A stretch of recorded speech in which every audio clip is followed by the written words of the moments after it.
Most people think rent keeps going up because landlords are greedy. And sure, some of them might enjoy a nice yacht and a suspiciously expensive espresso machine. But even if every landlord on earth suddenly woke up tomorrow feeling generous, enlightened, and spiritually fulfilled, your rent would still keep rising. Which is strange, because rent has been increasing for decades across different cities, governments, and economic systems. At some point you have to wonder, maybe the problem isn't just the landlords. Maybe the problem is the math. You see, every year the economy creates more money, but the number of homes doesn't grow nearly as fast. So you get more people with more money chasing the same limited number of apartments.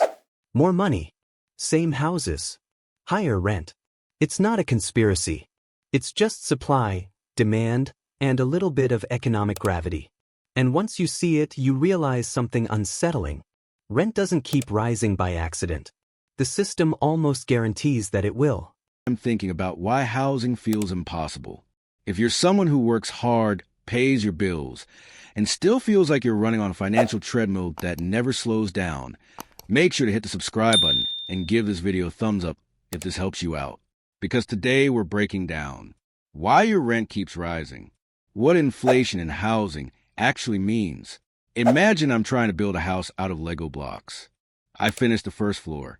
Nice, stable, feels good, but just as I'm about to build the second floor, the ground shifts downward. So now I need more blocks just to reach the same level I was at before. I build higher. The ground drops again. More blocks, more effort, more money. That ground? That's housing supply and speculation. And here's what most people don't realize. Rent doesn't just rise because things get more expensive. It rises because demand rises faster than supply.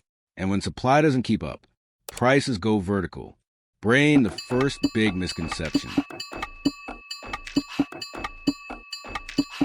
Most people think rent is high because landlords are greedy.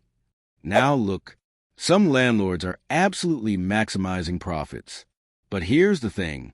Even if every landlord woke up tomorrow and decided to be kind-hearted philanthropists, if there aren't enough housing units for the number of people who want to live in a city, prices go up anyway. That's basic supply and demand. And according to the National Association of Realtors, the U.S. has faced a housing shortage of several million units over the past decade. Several million. That means millions of people competing for not enough homes. And when people compete, prices climb. Chart increasing, breaking down the math. Let's use simple numbers. Imagine a city with 100 apartments, 150 people who want them. That means 50 people are competing for nothing. So landlords raise rent. Why? Because someone will pay. If the rent is $1,500 and 10 people apply, they test $1,600. Still 10 people? They try $1,750. Eventually, someone with higher income says yes.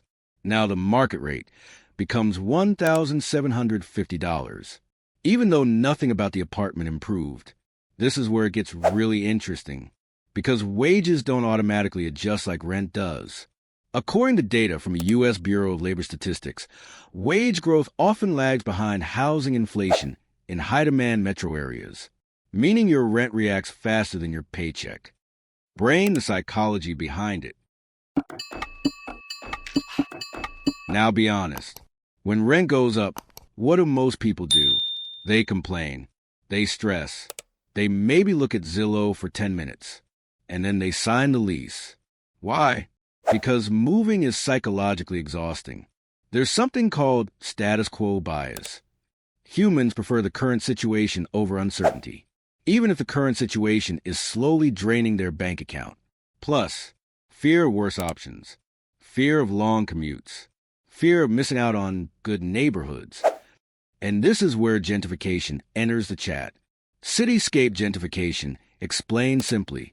Gentrification happens when higher-income residents move into historically lower-income neighborhoods. Developers see opportunity. Investors buy property. Coffee shops appear. Rent rises.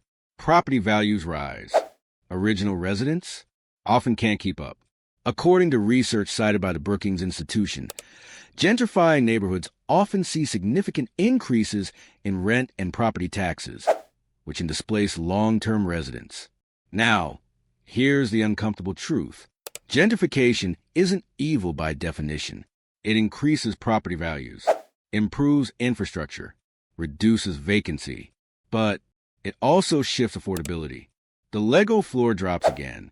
Money bagged the role of speculation. Here's what most people don't realize. Housing isn't just shelter anymore. It's an investment vehicle. Large institutional investors, hedge funds, private equity firms buy single-family homes and apartment complexes. Why?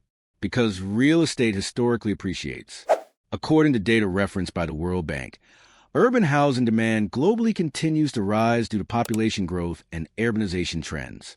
So when investors expect prices to go up, they buy now, which pushes prices up faster. It becomes self-fulfilling. Demand, price increase, expectation of increase, more demand, like crypto hype, but with kitchens. Dollar banknote long-term consequences. Let's do the math. Let's say your rent is $1,800. It increases 5% per year. Year 1, $1,800. Year 2, $1,890. Year 3, $1,984. Year 4, $2,083. Year 5, $2,187. In 5 years, you're paying nearly $400 more per month. That's $4,800 more per year. Over 10 years, you could be paying nearly $2,900 per month if increases continue. That's over $13,000 more per year compared to where you started. Wake up moment. That extra $13,000 annually, invested at 7% return for 20 years, that's potentially over $500,000. $500,000. That's the hidden cost of rising rent. Performing arts, the lifestyle trap. Now here's the subtle part. As neighborhoods improve, we psychologically justify higher rent. Nicer gym, better location, walkable, close to brunch. Look, no one moves for sidewalks. They move for status, convenience, and belonging. Humans are tribal. We want to live where things are happening. And developers know this. They don't just build apartments. They build identity. And we pay a premium for identity. Hammer and wrench, what can you actually do? Okay, so what's the move? Track rent inflation in your city. Don't wait for the renewal email. Negotiate. Yes, it works more often than people think. Consider ownership strategically, not emotionally, not because TikTok says so. Increase mobility. Your income growth might depend on moving cities, not just apartments. Understand zoning laws. Cities with restrictive zoning limit housing supply. Limited supply equals higher rent. This isn't about panic. It's about awareness. Brain mindset shift. Here's the shift. Stop seeing rent increases as random attacks on your bank account. Start seeing them as economic signals. Signals of demand. Signals of capital flows. Signals of population movement. When you understand the system, you stop feeling personally victimized by it, and you start making strategic decisions inside it. Speech balloon final thoughts. Look, your rent isn't rising because you're bad with money. It's rising because housing is one of the most supply-constrained assets in modern America. And when something is limited and everyone wants it, prices climb. Like my Lego house. Every time I finish a floor, the ground shifts. The question is, are you going to keep stacking blocks blindly?